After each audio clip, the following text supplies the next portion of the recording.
Tenemos en línea a Pablo Esteban Larriera, que es juez de la Cámara Federal de Apelaciones de Bahía Blanca. Buen día Pablo, Facundo Ximena y Gustavo Vera te saludan, bienvenido a Laudatistas. Buenos días, ¿cómo andan Facundo, Jimena, ¿Qué? Gustavo, tanto tiempo? Buen día. Bien, bien, doctor. Bueno, estamos entrevistando a varios jueces y fiscales de varias regiones y nos interesa particularmente Bahía Blanca por su cercanía con el puerto. Básicamente sobre cómo está mutando la trata y los delitos conexos en el contexto de criminalidad organizada, fundamentalmente después de la pandemia. Y teniendo en cuenta, bueno, el crecimiento del narcotráfico y consecuentemente el narcomenudeo, el impacto de la masificación de la virtualidad, las organizaciones clandestinas coercitivas que disimulan fenómenos de trata. ¿Cómo estás viendo este fenómeno en la región de Bahía Blanca y alrededores? Bien, sí, es verdad, la enumeración que efectuaste marca un poco las pautas también que se ven a nivel nacional, pero focalizándonos en la jurisdicción, en mi jurisdicción en Bahía Blanca, el fenómeno, bueno, está adquiriendo una realidad vinculada a la situación geográfica de Bahía Blanca y a la explosión, podemos decir, económica que está sucediendo, como todos saben, en la zona de Neuquén, Vaca Muerta, Ujú. la zona cercana aquí también, lo que es San Antonio Este. Es todo un polo que parece que no, porque las noticias y las cuestiones económicas a veces son muy diversas en cuanto a su enfoque, pero realmente es real que está habiendo un flujo muy importante migratorio hacia la zona de Neuquén y a la zona toda de la cordillera, la producción más que nada petrolera y gasífera de la zona de Vaca Muerta, lo que está implicando como ustedes también saben, cuando se generan estas condiciones, generalmente sí está bien coordinado o si está bien encaminado por parte de los actores estatales, la cosa empieza a funcionar bien, pero cuando no hay un control o no hay un marco de una cierta contención a nivel institucional o estructural, empiezan bueno, obviamente, organizaciones y todo aquel que, en definitiva, estamos hablando de explotar a otros, Ujú. ese es un caldo de cultivo muy grande. En cuanto a Bahía Blanca, como hacer un nodo de esa región, se está preparando para recibir un flujo migratorio de trabajadores muy grandes, se estiman en la construcción de diversos emprendimientos aquí en la zona de miles de personas, lo que va a generar un impacto muy importante y que va a determinar, como ha pasado en otras oportunidades, nada, la precarización de muchos factores, y entre ellos lo que es la trata de personas, no solamente sexual, sino la trata a nivel laboral. Obviamente, esto está en un proceso que está en crecimiento y por lo que estamos viendo ahora hay una conciencia a nivel al menos municipal y provincial en cuanto a evitar que eso se genere y prolifere. Pero bueno, nada, los antecedentes históricos de la ciudad, ustedes saben, Bahía Blanca es una ciudad de aproximadamente 400.000 habitantes, el puerto de Bahía Blanca es un puerto más que nada granario y ahora se está volcando mucho a un proceso de exportación de insumos energéticos, de petróleo y gas. Pero históricamente, al ser un puerto, el puerto de Ingeniero White y las localidades cercanas de Punta Alta, fue un foco, un lugar donde la trata de personas, especialmente sexualmente, fue muy difundida. Para hacerlo corto, bueno, sabemos que a partir de 2008 y 2012 con las sanciones de las leyes que perseguían la trata de personas, el trabajo fue intenso y muchos de los prostíbulos que estaban allí radicados, como en Bahía Blanca también, de a poco fueron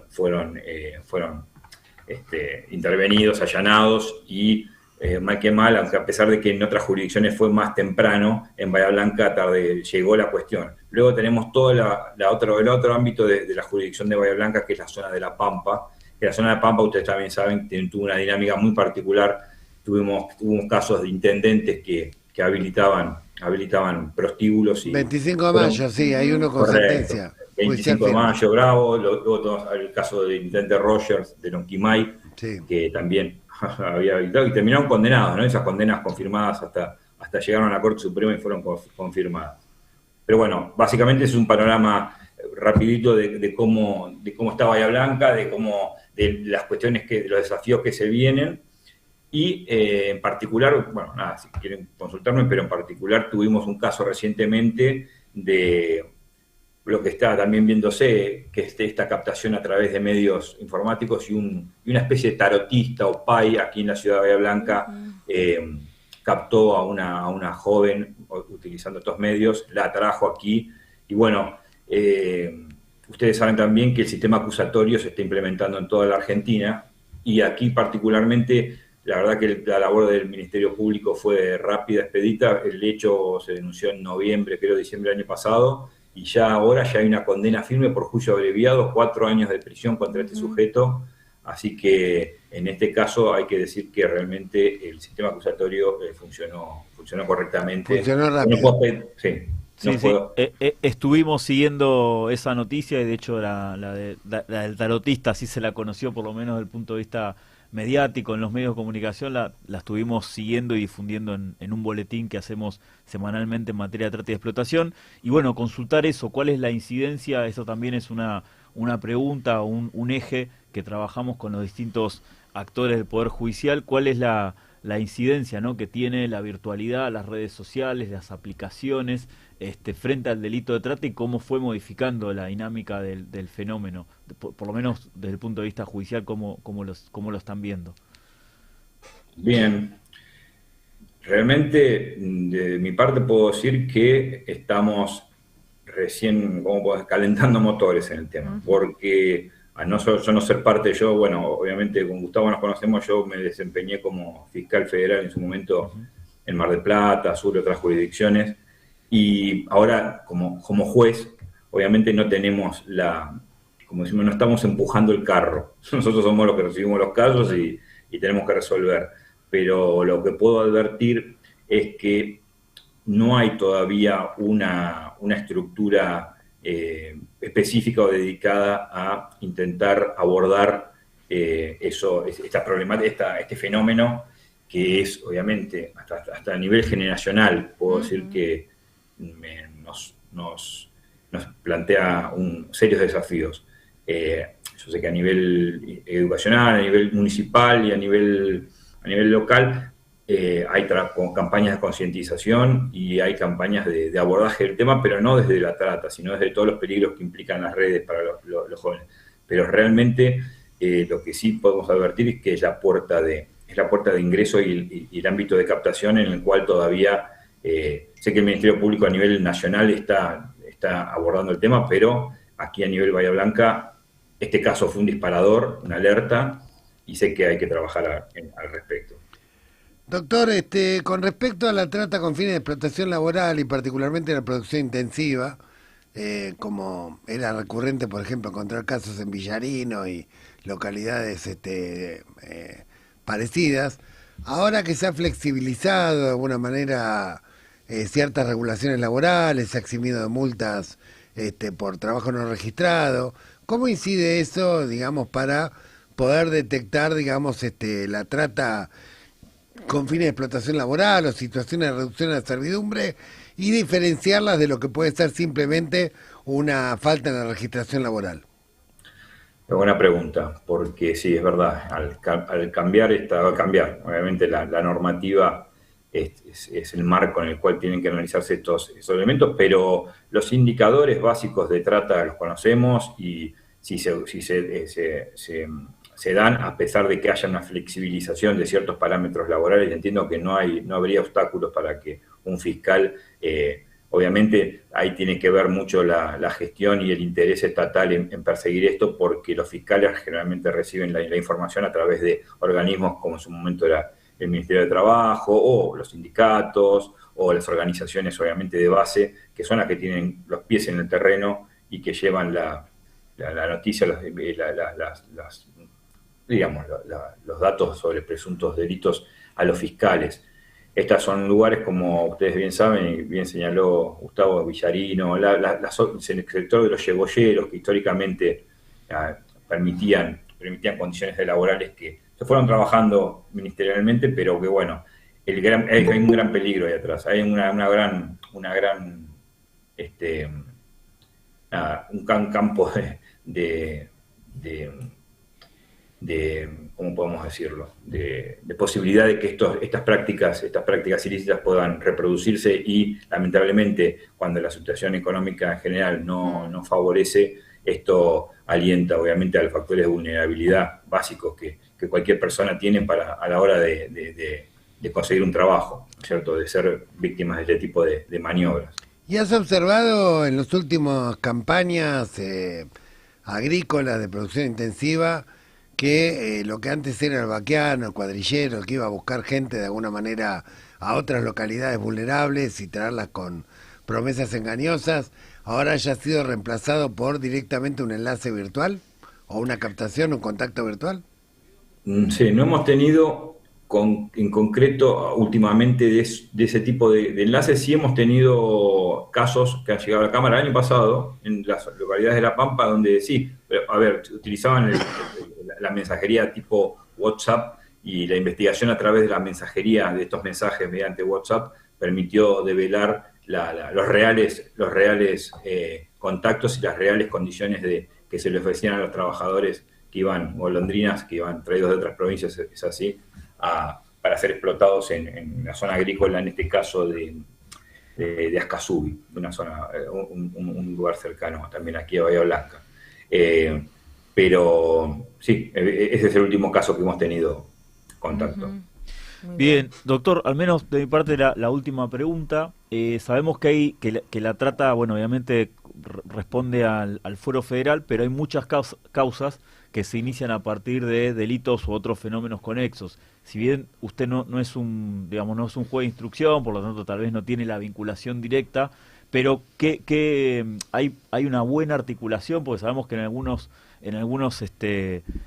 departamentos judiciales tal vez hay alguna complicación en la articulación entre la justicia provincial y la federal.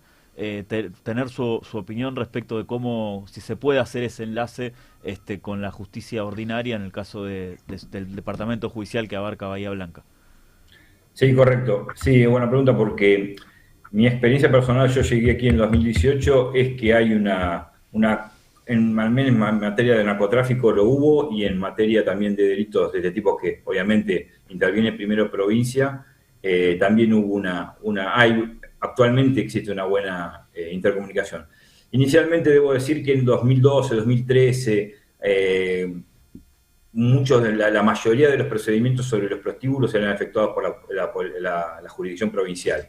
No había, por diversos factores institucionales, no había fiscales designados acá en Bahía Blanca. Todavía no los hay, pero la verdad que debo decir que el equipo de fiscales jóvenes, de auxiliares fiscales que están ahora en Bahía Blanca, al menos en este caso, como que comentamos recién, y otros más, están siendo proactivos. No tenemos fiscal general, debo decirlo, está el doctor Asolín, que ustedes lo deben conocer, sí. El titular de la UFESI está oficiando como fiscal general y haciendo una labor adecuada a las problemáticas que tenemos, pero a nivel provincial entiendo y me consta que hay una buena articulación. También desde la Cámara hemos en su momento, y la seguimos manteniendo, propiciado una mesa de contacto con las fuerzas federales, las fuerzas provinciales, era más que nada destinada al narcotráfico, pero también vinculada a otros delitos conexos, y todos los funcionarios de provincia traían sus inquietudes a la mesa. Así que la verdad que fue es una buena experiencia. Es una experiencia que trajimos también en su momento de una mesa similar que había en Mar del Plata, así que la verdad que eso todavía es valioso. Muy bien. La última pregunta, doctor. Usted habló al principio de la migración en aquellos lugares extractivistas que en este momento están teniendo energéticos, petroleros, agropecuarios, que están teniendo chances de migración de población. Esta migración por parte de los estados,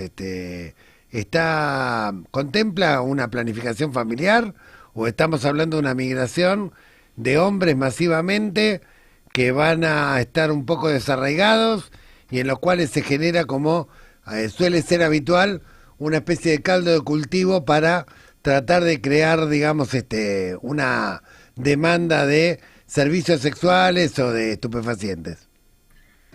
Mire, Gustavo, no tengo los datos concretos en cuanto a qué planificación existe. Lo que se puede ver es lo que a veces las noticias ofrecen y lo que trasciende Nosotros esa jurisdicción de Neuquén, Roca, ya es ajena a nuestro ámbito geográfico jurisdiccional, pero los dos grandes caminos donde están llegando, tanto a veces nosotros en la labor del camino, en caso del narco, de los estupefacientes, ¿no? Que van hacia Neuquén, hay un gran flujo que proviene de Chile, pero un gran flujo que atraviesa a través de La Pampa y tal vez también desde Bahía Blanca.